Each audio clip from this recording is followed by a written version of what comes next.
রাতে মহেশতলায় বেপরোয়া মালবাহী ট্রাকের ধাক্কায় মৃত্যু মহিলা, গুরুতর আহত স্বামী। বজবজ ট্রাঙ্ক রোডের সম্প্রতি উড়ালপুলের কাছে মহেশতলার জিঞ্জিরা বাজারে পর্ণশ্রী এলাকার বাসিন্দা জয়শঙ্কর রায় নামে এক ব্যক্তি তার স্ত্রী গৌরী রায়কে নিয়ে বাড়ি ফিরছিলেন। সেই সময় বেপরোয়া একটি মালবাহী ট্রাক বাইকে ধাক্কা দেয়।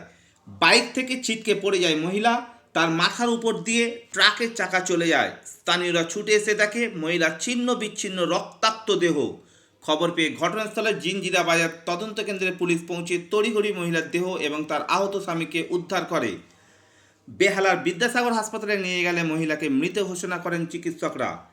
রাতে এই ঘটনার পর ঘাতক গাড়ি ও চালককে আটক করে নিয়ে যাওয়ার সময় পুলিশের সঙ্গে ব্যাপক উত্তেজনা তৈরি হয়। বজবজ ট্রাঙ্ক রোডে উত্তেজিত জনতা ব্যারিকেড দিয়ে বেশ কিছুক্ষণ অবরোধ করেন।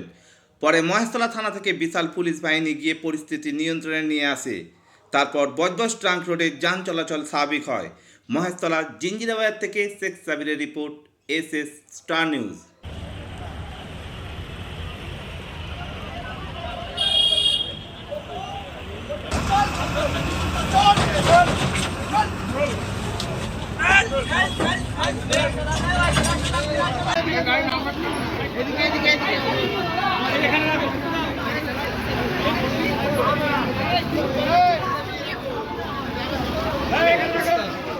হাজবেন্ডটা বলে